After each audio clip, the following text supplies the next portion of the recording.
I'm trying to build something here. In every corner I turn, there's another piece of shit who thinks they can just fuck me over. You did it behind my back. You did it to my face.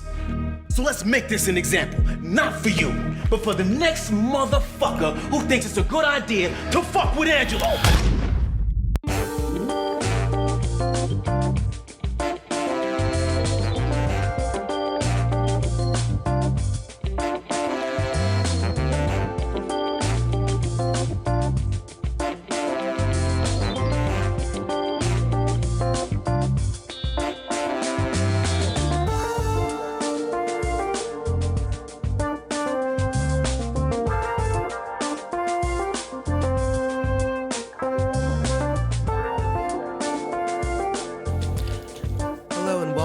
Down to Watch, the podcast that asks, are you down to watch? I'm your host, Kahmeela, and it's been quite some time since our last episode, and it's also been quite some time since I've done a movie review, and it's also been even longer since D, aka Dan, was back behind the microphone. Hello, everybody. Welcome back. It's good to be back. I'm very excited to get into this with you. Yeah, it's been a long time since you have reviewed a movie with me. Yes, I know. And we need to rectify that before things get crazier in the household. Yeah, indeed. So, so what we do here at Down to Watch is we talk about movies, music, TV, and just general pop culture goodness. And if you have not done so already, if you're new to this game, please follow us on Twitter at DTW Podcast and like us on Facebook, Down to Watch Podcast. And if you've done that already, thanks. You're a trooper. You're awesome. So besides the question, are you down to watch? I would like to ask you, Dan, do you like magic? Yes. Do you? Much depends on the magician delivering it. Okay. So I love Penn and Teller. Okay. There's a show called Fool Penn and Teller, I think it's called. Okay. I think I've seen that. You know, I think that's the name of it. Yeah. It's fascinating. It's kind of also fun to watch them try to figure it out. Mm-hmm. And just everyone's delivering. Plus Allison Hannigan. Oh, that's right. She hosts it. She hosts it. Yeah, exactly. So it's a trifecta. Yes. I mean, what could go wrong? I like that Steve Jobs from Arrested Development has a passion for magic, and it goes horribly wrong. No. That's not his name? No. Oh, no, that's the guy, Apple Computers. Yes. Yeah, Job is his character name on Arrested Development. His real name is Will Arnett. No. Steve Holt was his kid. I knew there was a Steve in there somewhere. Okay, so what does Job have to contribute to that show? His penchant for magic. He has a real life one? No, the character. Just the character. Okay. Yeah, Job. What's their last name? Bluth. Job Bluth. Okay. I enjoy his magic. Yeah. David Blaine. Who? David Copperfield. No. Well, no. Yeah. Sorry. They're creepy. Yeah, and the guys with the tigers. That was. Oh yeah. Also, Siegfried and Roy. Yeah. Were they magic or were they just daredevil? Flamboyant daredevils. I don't know. Were they just crazy for keeping tigers? Like lick my face, tiger. Yeah. I can't even remember. I've blocked it out. Yeah. What about you? Do you like magic? Not really. Like Job is the closest to me enjoying a magician. Right. That's right. It's like they're all creepy to me, and I don't trust any of it. It reeks of darkness and the occult, and I want no parts of it. But yet Buffy's okay. There's a difference. They're not magicians. Yeah, exactly. Right? Well, they're on a TV show, for one. Right.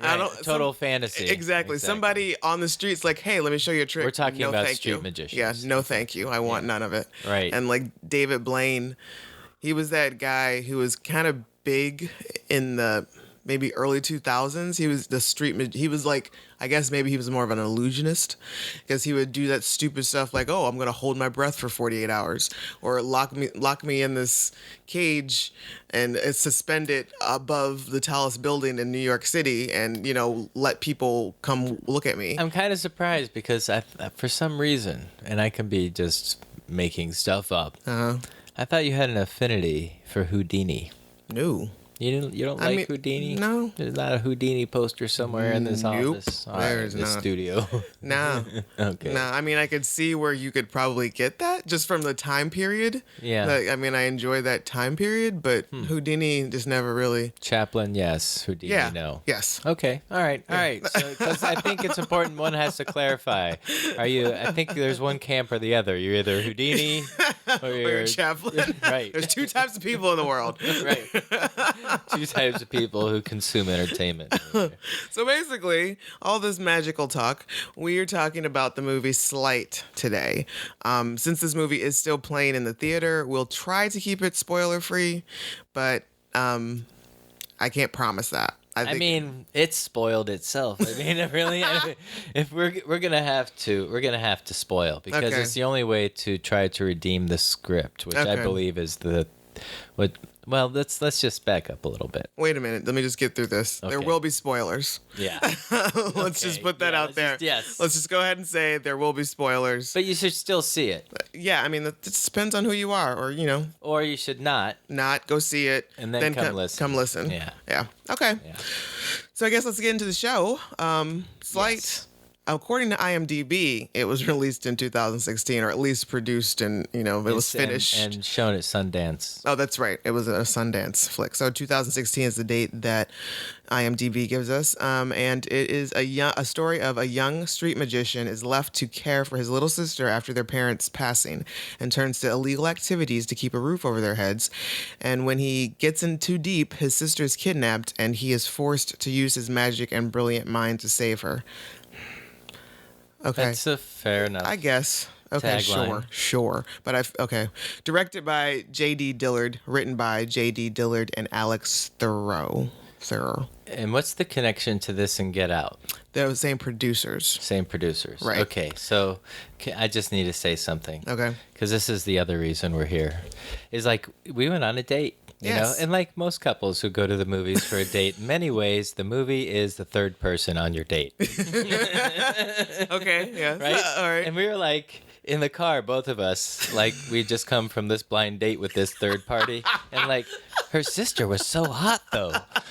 Right? Or like her brother, Right, or what, right. They said that, they were related to so-and-so. Right. I mean, But I don't see it. right.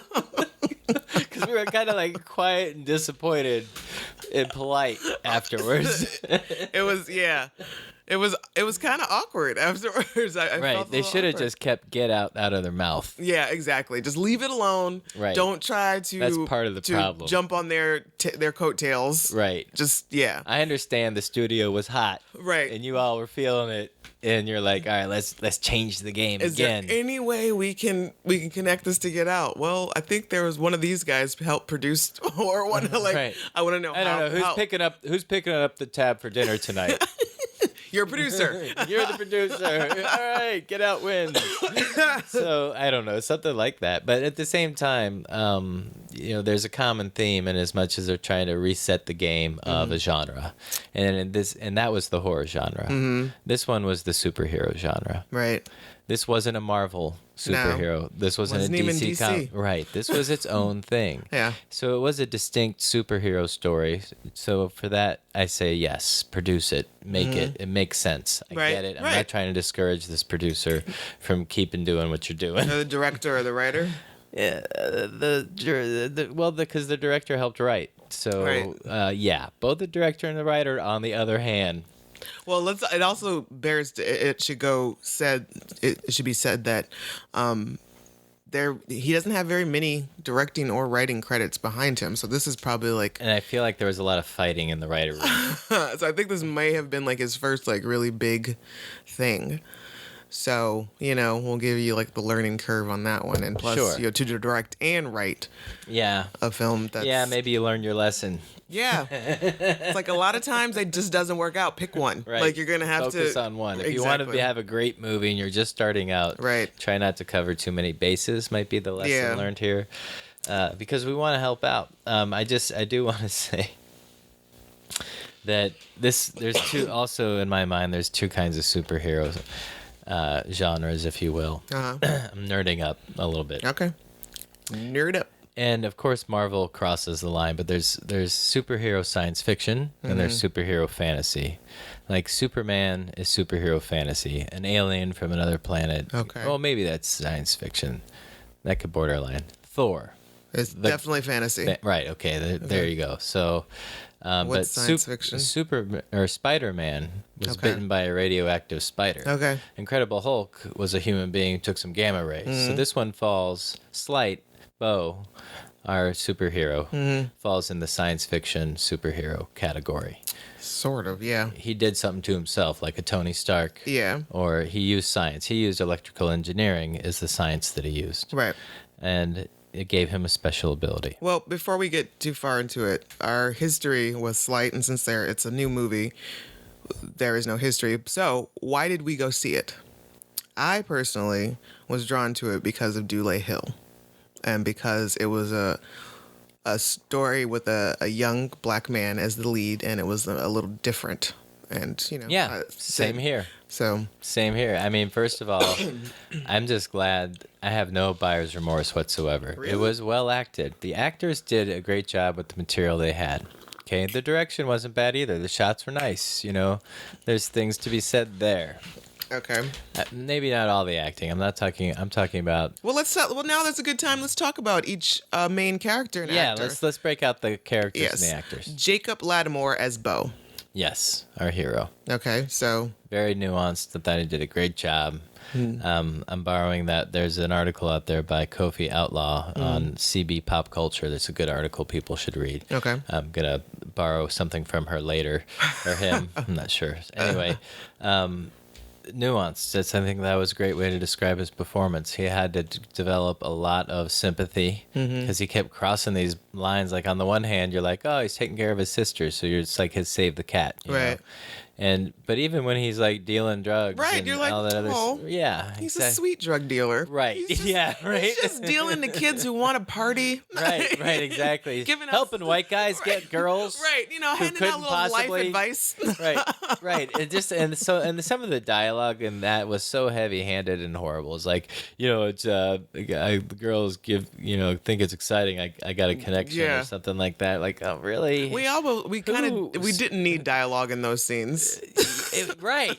It could have done a music playover. Yeah. Really would have even been better. Yeah, just like a couple quick cuts just to show us that because yes. it wasn't dialogue worth hearing. No, it wasn't.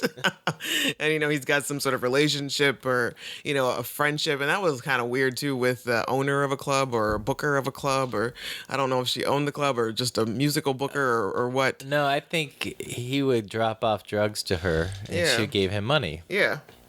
So she was like the drug that they dealt drugs at that club. At that Yeah, when I club. say relationship, I just mean like a business relationship. Yeah, or yeah, like yeah. But she they were was a friendly. favorite. Yeah. She was a cool customer, Right. if you will. She bought him drinks. She had shots of vodka lined up for him, which apparently he preferred over whiskey. He had a serious reaction to the whiskey shot, which like we say, nuance, like. Yeah. So. Yeah, I agree. He's got a lot. He's got a good future ahead of him. Yeah, and he did hard well too at the end when he had to be a hard dude. Yeah. Yeah. Yeah. I I mean, give he's him only that. 20. He's a baby face. He Yeah, is. Yeah. He For a baby face. He is. And, there was like a real caring that I saw with his little sister. Right? Like that was a great relationship that they showed between them. It was really sweet. Yeah, that hug in the car. Oh, Yeah. There's some good moments. Yeah, there were. They both did. They had a good chemistry. Yeah. Natina was his sister, played by Storm Reed. Yeah, I looked up her movies, and she's had some good ones. Really? Interesting one, though, I want to watch now is the Santa Claus Boot Camp. But she was in 12 Years a Slave. Was she? And a couple other really strong works for such a young actress. Yeah, she was very good because there was that scene when they're in the car did and the single tear. she did the glory tear, the Denzel Washington glory tear. She yes, Did it well. she sees her brother. She can sense that her brother, she can tell her brother is not having a good day, and he's like really worried about something. She asks him, are we in trouble? He tries to cover it up, and she's just like, okay. And, like they take the one shot to her and they're like, she's like, are we in trouble? She just looks a little bit sad. They take back to him. He answers. They take back to her. Her eyes are just like welled up with tears. Just like the tears aren't falling. Yeah, they're just welled up right in there. She's like, okay, well, I hope it stops soon. And they take back to him and he's looking all sad. And they come back to her and then she's just got that tear. Just like the tears finally fall down. And it's just like, oh my God, this little girl. Right? She's just breaking my Right. heart. I know. I mean, yes. Yes. Face acting, emotion acting. She was yes. very good. Yes. And, even, the other scenes where, she's meeting Bo's girlfriend and, meeting Bo's drug dealer employer. Right. She's like, I like him. Right. Which is such a 6-year-old thing to say, It's or like, however old she I don't know, is. maybe I'm going to say 8. 8, yeah, that sounds or right. 9. Yeah, 8, yeah, okay, I'm sorry. Oh. But yes, yeah, it was funny. She's And then like so- trying to be adult. Yes. And so speaking of his little girlfriend, played by Seychelle Gabriel. Seychelle Gabriel. But as you want Holly. to say Seychelle when you're looking at it, it's a lot. Holly. Holly is her name. So Holly. Or Seychelle. Man, I have to say, just eat a sandwich. Something. Her skinniness She was was she was very uncomfortable. frail. Yeah, like very frail. Oh, and I know maybe that was part of it with the abuse type stuff. Maybe. But like at the same time, they didn't address why she was being malnutritioned. She, no. I didn't really get anything off of It's a her. strange feel because even let's just talk about the elephant in the room. They start this movie off and show you this dude's arm is all infected. Okay. And it looks like a mushroom or something, right? So basically, y'all, you can envision, if you've seen Iron Man, you can envision what Tony Stark's first makeshift model of what his electro thing in his chest was. Yes, electromagnet pulling the shards away from his heart. Yeah, so the one that he did in the cave, basically, Yeah. I guess kind of Yes. downgraded about several steps. Right. That's what is With Radio Shack. Yes, that's what Bo has in his arm. Right, exactly. Yeah, but they don't explain that necessarily. They just show that he has this infection and this mechanical thing. It's like probably the first 20 minutes of the movie. Yeah, and it's like, why does it have to be infected? Because it bothers you every time all- they show it, and he acts like it's infected. Yeah, It's- he holds his arm a little, and not even every time they showed it. Every time they showed him, that's all I could think about Right? until they got back to it. That's all I could think about is what is going on with his arm. there are so many ways they could have explained it. Maybe it's corrosion from the acid buildup and whatever it is. Maybe it's a bunch of other things. Maybe it just No, it's because he dug out a chunk of his arm and stuck some metal in there. presumably, right? I mean, but still address it somehow. Yeah. They show that he gets the hydrogen peroxide and he puts one Q-tip. One Q-tip around the top. One Q-tip. Really? So, back to our character and actor breakdown. Yeah, sorry. So Holly, I really didn't feel too much coming off this actress. Like, it really could have been anybody in this role. Well, she's the only light skin. That's kind of the other thing that was weird to me is that she seemed like somebody's manufactured concept of what pretty was. Right. Oh, yeah. Because she was way too skinny and way too, I thought, light. Sorry. Yeah, I mean, I don't know if if she was just white or if she's Hispanic or Right. I don't know what her origin is, Right. but It was questionable, right? yeah, she was just talking about the casting. ambiguous, for racially ambiguous. Right, with everything else being so over the top, like the bad guys were like 2-dimensional. Yeah. So yeah, I mean, I've never seen this girl in anything else before, and she just really seems very cookie cutter to me, and just kind of typical. She didn't bring anything special to the table, in my opinion. Then we have Dulé Hill as Angelo. Everybody mostly probably knows Dulé Hill from either Psych or Ballers, I think is the name of the show that he is on. And West Wing. Oh yeah, West Wing. I've never seen West Wing. Oh, it's a good show. I should watch that. It's on Netflix. So Dulé Hill has had quite, he's had a really good career. thus far. You know, And he can tap dance. and he can tap dance. And he can sing. And he's the main reason. He's number one reason why I went to see this movie. So if I don't know what his character was in West Wing. Was he just more like a button-up lawyer or politician or something Sharp like that? aide. What does that mean? He was somebody's aide. Sharp aide. He was somebody's. Yeah, like the marker. Or like the puppy, a Sharpei? He was a legislative aide Okay. who was very bright. Okay. He was sharp. Okay. You know. Oh, okay. Was he just like, just normal keeled, nothing extra bad or extra good about him or anything like that? He really shined in Psych. No, you didn't know all the talents that he was sitting on. Right.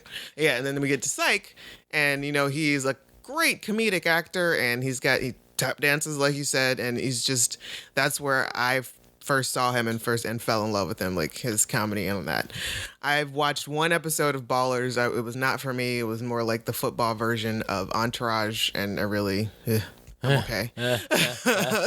So I don't know what his character is on that. But so it was difficult for me to see Dulé Hill in this role as a mean and bad and F-bomb dropping drug dealer. I bought it up until the end when he got really hurt. He was like, "Gosh, Like Gus?" right, exactly." So I mean, he did well, Snapped and me out of it. And I can't tell, and it's probably just me because I've watched Psych so many times, and I love the show so much, and I love the character Burton Guster so much that I just had difficulty seeing him in this role. Yeah. I mean, I like I say, this script seemed premature to me. They should have baked it a little bit more, pushed themselves a little harder to bring more depth to all of the characters. It was very sketched out where they're like black superheroes, science fiction, special ability through electrical engineering. They're like, oh, STEM educators will love that. Like the extraordinary circumstances that create the hero because, Spider-Man didn't become a hero until somebody killed his Uncle Ben. So what's going to be it is, somebody's going to, a drug dealer kidnap his sister. Oh, yeah, of course. It's just like very trite. But in essence, it was a fish out of water story. I just need to get through one more character, and then we can get into the actual story. Georgie? Yes. Oh, okay. Played by Sashir Zamata from SNL. Yes. And she's like their neighbor. She's the neighbor. She was my favorite. She was the most decent human being in the entire thing. Yeah, she helps Bo and Tina out with life. Helps watch Tina. They Let chill. them crash at her place. They chill out. They have dinner together. So she's a really good friend. We don't know if she became friends before or after his parents were gone or right. what. She just kind of like took them under their wing. Yeah. As a neighbor, but. It took me a minute to place that was Shashir Zamata. Mm-hmm. She did a good job. She did. Yeah, solid acting. Yeah. Yep. All right, so now we can get into it. I know you've got notes there. So as we said, Bo is an engineering genius, and he has won a scholarship for it. In high school, he won a scholarship to college, but because of the death of his parents, he did not go. He has to stick around and take care of his sister, and it doesn't behave as such that it's a burden or that he's troubled by it or disappointed in any of it. He takes care of his sister. That's what he does, and he's a really good boy. He does street magic and sells dope to make money. Yeah.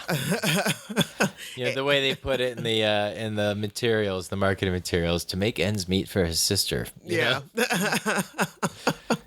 And still make that much money working at a cheesecake factory or something. Like he's selling mollies and some I don't know what. He can't be making that much money.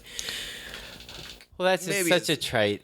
It is. The fish out of water. I guess all I was trying to say is about Dulé Hill is they needed a good villain, so to speak, because they relied so much on that character. On Angelo was the entire context, because otherwise there's this hero is just there. There's no. There's only so many. There's like the Golden Fleece, the hero that's like super strong and really smart and outstanding and does whatever. And this was a fish out of water story. And what made him the fish out of water was Angelo, because he wasn't a drug dealer. Right. Like, this kid didn't belong in the rough life. Right. That was the whole conflict. Right. So and I guess I don't know how long. Well, we'll say maybe a year. He's been selling for Angelo. Right. And so he even mentions that when he gets thrown into that situation where Angelo forces him to basically like go on a run and go run up on these dudes, like stick up on the competing drug Commit dealers. some jailable offenses. Yes, more violent crimes. And so, some violent crimes on the new competing drug dealers in the neighborhood. Like Angela or Bo says that, I didn't think he was this gangbanger type. I thought he was just this cool dude who was sold dope, and I could. Right.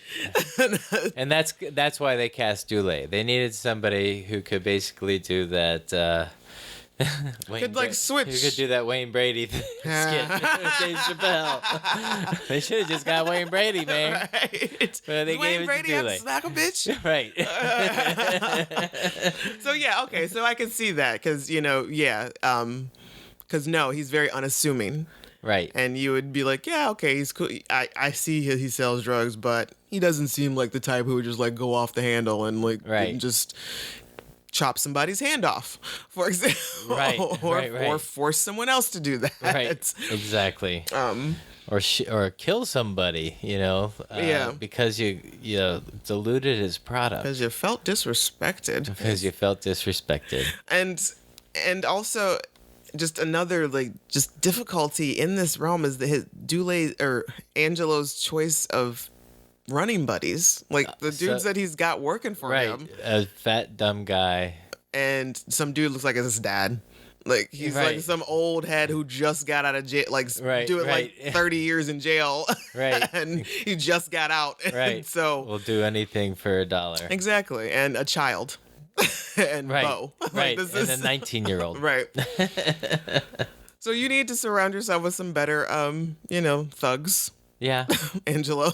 Yeah, pretty much. But the thing is, what escalates the whole situation and turns him into a kid who mutilated his arm for the purpose of doing, as you so eloquently put, street magic. We need to get into that. But he gets, greedy or desperate or impatient and decides to dilute Angelo's product and make an extra $15,000. It wasn't greed. It was more.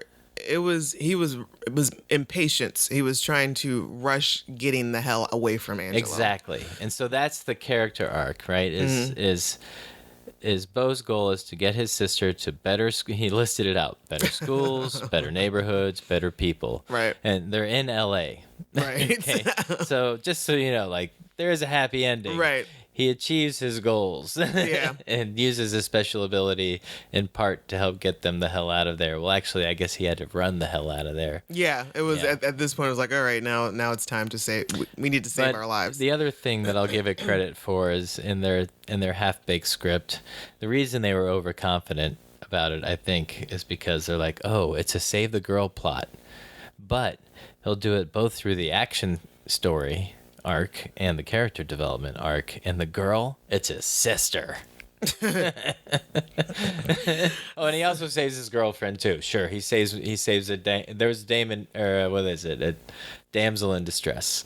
That's Holly. But it was also kind of she was very. It was unnecessary. She was barely in distress, and it's like they knew each other 4 days and moved in together. We didn't need her at all. If we just needed to have one other person for him to talk to, another adult, or Georgie was there. She's just the side saving. Yeah, she's just a little side hustle. She was really unnecessary. And yes, so he physically alters his body to do street magic. That is the basic. That is the premise. That's where this all begins, basically. Yeah, let's spend some time on that. He does this. Dan has mentioned, you've mentioned that, there's some sort of, I don't know, electromagnetic, I forget. Electromagnet that he has dug out a chunk of his upper arm, his shoulder area. It's not a lot of meat there. And so he has dug, and he's a scrawny kid. So he's dug this out and put in an electromagnet. And later on in the movie, it gets described to us that he has somehow managed to have like some sort of electroid wires coming down through inside of his arm, connecting to each finger tip and thumb tip. Yes. 4 positive charges and the negative charges on his thumb, and that's how he can make the card stick, and that's how he can, And all of this pull wallets. is for street magic. I saw a $5 bill in there, in that bag of ones. And a lot of change. Right? A lot of change. A lot of change. It seems, and he puts a lot of time and energy and effort into these things. Right. Too. Like, if the setup was, like, okay, look. The setup should be like maybe he's trying to win the $15,000 pot of, right. beat Penn and Teller. Right. He goes to Vegas. Like he gets his street money hustled together. The kid should have more ambition than this. This makes no sense to me. Right. He's not even, and even when it gets down to the nitty gritty, when he has to come up with $45,000 to pay back to Angelo, he is like $10,000 short. He's made his sister cry. Now he takes her to an arcade and then make her feel better. Right, great, big brother. Uses his power for that. Uses his magic tricks, his magnet arms to like help rig the game so she wins tickets. I'm like, but never once do they go to a casino. Also, they're in LA. Like, I think it's like an hour and a half drive, maybe 2 hours to Vegas. So he's clearly over the age of 18. Yes. All of that would be legal. Right. Okay. That's all I needed. Maybe against the gaming rules to use your electromagnet. But so is stealing from someone's like a good customer who always took care of you, always had your back.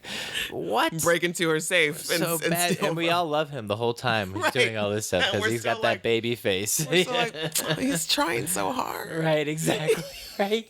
Right. He just wants a better school district for his sister. Right. But he could have. I'm just gonna, because I know you don't gamble, so I have to get this off my chest. Go. At any point in time, I thought this throughout. I'm screaming it even before they got to the arcade. In my head, I'm like, take the $15,000. If he would have stole that money from the safe, then gone to Vegas, right? Put it all on one number on the roulette table. Use his little electromagnet thing, or even put it on the black and white, or black or red.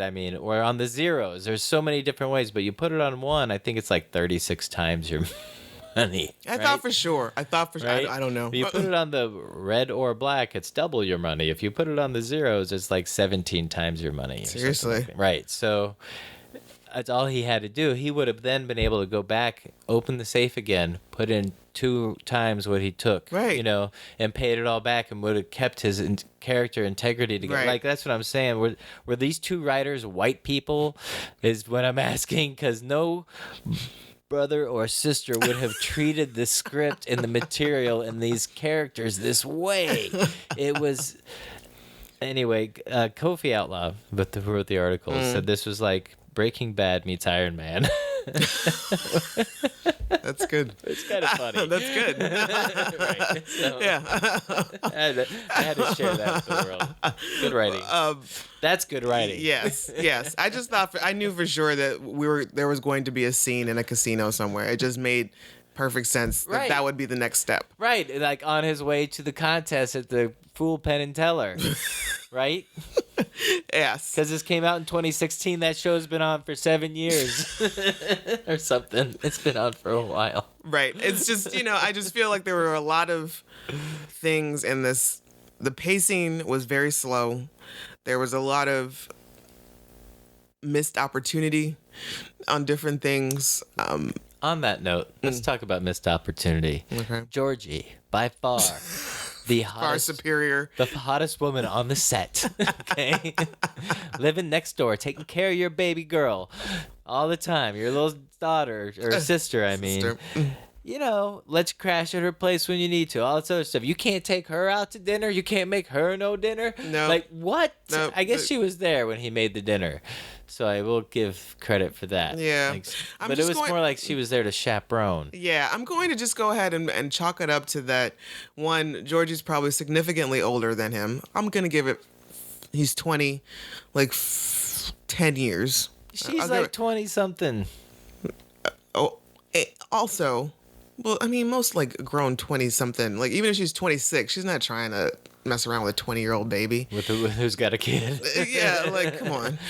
But I also want to say that maybe, they've thought of each other's family. Maybe she has been living there Maybe they all across grew from up the whole together. the whole Okay. time. Well, they and- should have established that. Or Yeah, it should have been a little bit better worked in there, Like who I said, Georgie none is. of these characters seem to Tina and Bo. That relationship was pulled off perfectly. That was tight. Jacob and Storm did a great job. They had Yes. great chemistry together. Yes. And it's not any of these actors' fault. Right. Okay, No, they all did did a the gr- best with what they had. That's all I'm saying. But why didn't you take out Georgie none more? Just one time, just to give her some flowers or something. A nice thank you.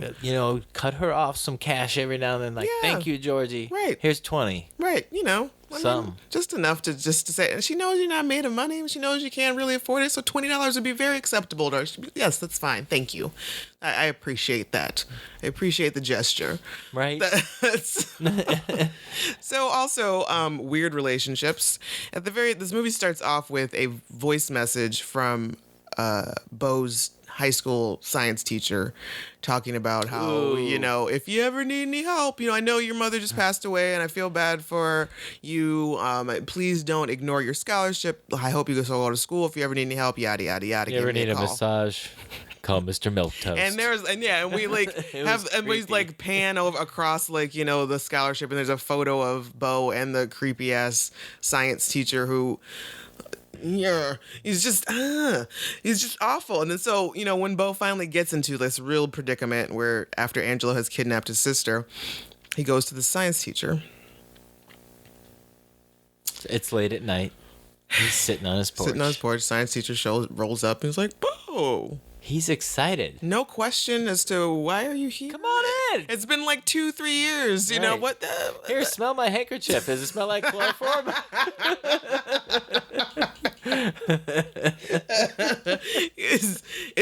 it's just, yeah. So no questions. Come inside. Right. Let's talk. And Bo lays out whatever troubles he's in or whatnot. We think that he has told him the whole story of that.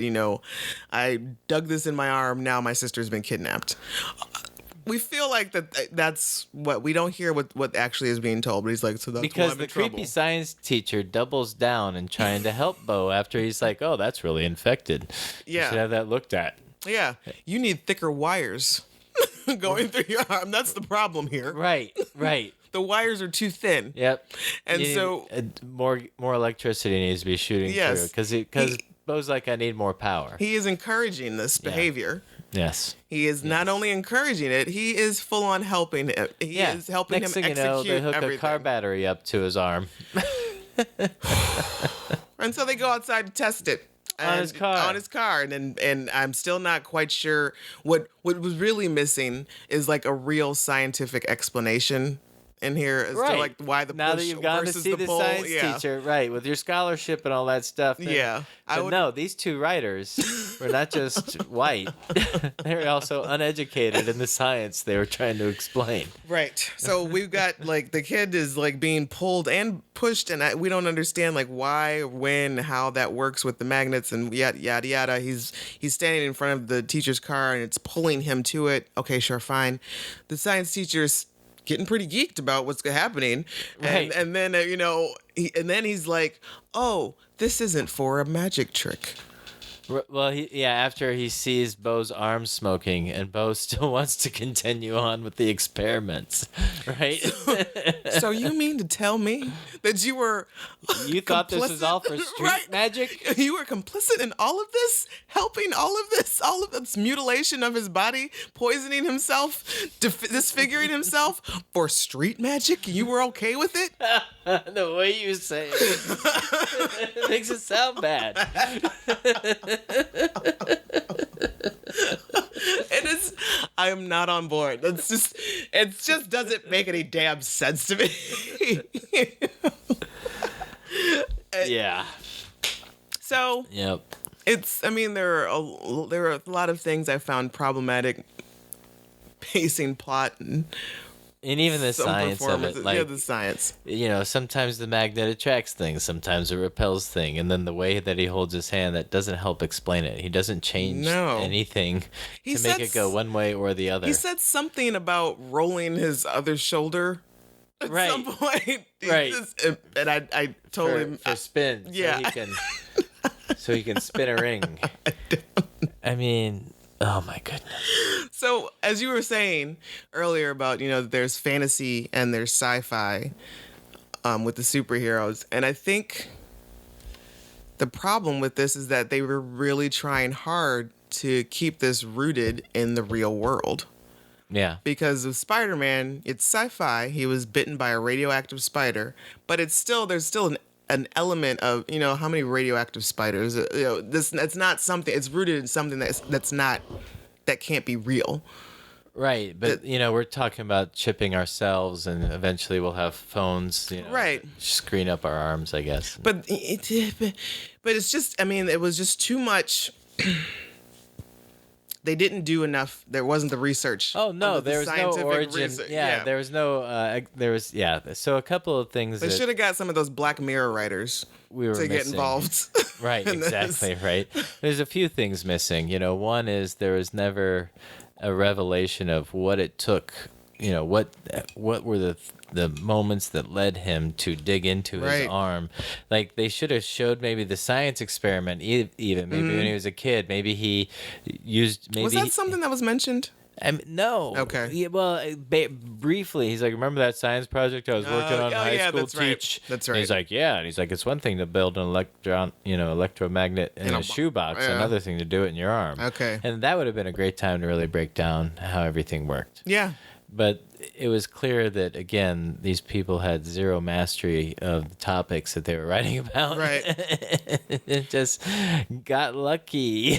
It really would. They would got have a greenlit movie. They really would have been better off had they had just dropping some sort of fantasy explanation. I would have been okay with learning that his mother was struck by lightning or something when she was pregnant with him, and right? But you have pale, or what was that? Powder. I would have, I would have accepted that. I would have accepted that, she was some sort of goddess or something, or he had some sort of goddess or some lineage or something like that. I would have accepted that. But this is Bush the League. goddess of electromagnetism. Sure. I will take that. But over what we got was some half-baked scientific explanation, non-explanation, right, as to why and how.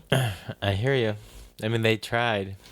They made us swimming past. No, they didn't really do that. That would be like me trying to explain. I wouldn't.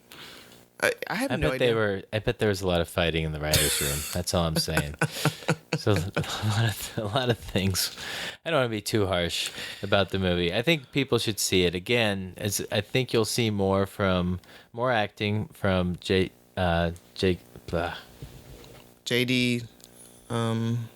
JD Dillard, or are you talking about the actor Jacob Lattimore? Jacob Lattimore. Thank you. I can't read my own handwriting.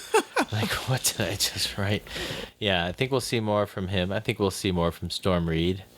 And hopefully we'll see some more from Sashir Zamata. And, of course, we want to see more of Dulé Hill. Woot. Cast Dulé Hill. Hire Dulé Hill. Yes. Put him in more things, please. Yes. There were actually some pretty good... I did enjoy watching him go from... hey, we could do this too. You know what? That's really fucked up. Those kind of switches that he would do. So, did you have anything else that you wanted to add about your thoughts on the movie?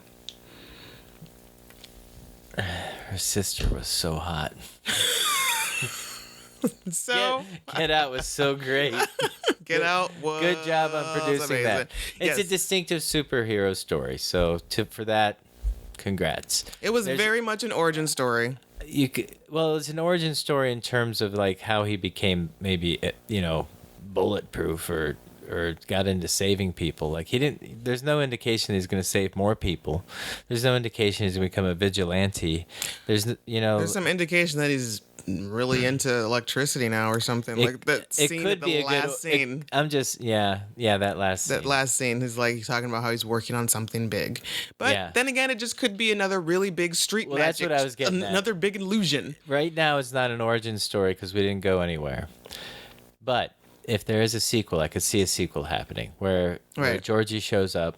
Mm-hmm. And the bad guys are with her. Right, exactly. And so then he has to like take it another step, and he becomes more than just self-involved. He's not just the hero of his world, he's the hero of the world. Right. That would be the next step. Yeah, I mean, they definitely set themselves up for a sequel and a prequel. No. There was no need for a prequel. What were the steps that led him? That can be covered in a flashback. That's what I'm saying. We don't need a whole nother 90 minutes. Tell that to the X-Men franchise. So, star rating, 1 to 5. Oh, really? Mm-hmm. Then I guess a 2.5. That's exactly where I was going with it. Oh, a 2.5. Yeah. And are you down to watch again? Sorry, Dulé. I will probably watch it again just to see if I was too harsh on this first viewing. Oh, interesting. Well, because of the cast. Yes. Yeah, because I'll tip my hat to the casting director. I mean, interesting the Dulé Hill choice. Interesting the villain choice. Maybe it's not the casting person's fault. Maybe that's the scriptwriter's fault. I don't know. But otherwise, the casting was top notch. So I would watch it again just to look at those actors' performances again. Right. All right. So, like we said, Sleight is in theaters now. So we'll go on out and see it if we haven't deterred you too much. And if you have seen it and you have different opinions, let us know. Yeah, please. Tweet us at DTW Podcast, or just drop us a little message or something on the Facebook page, Down to Watch Podcast. Now it's time for the Bechdel test. Nope. I did that. If you're not familiar with this, the Bechdel test is a type of litmus test. Why can't I speak? To assess.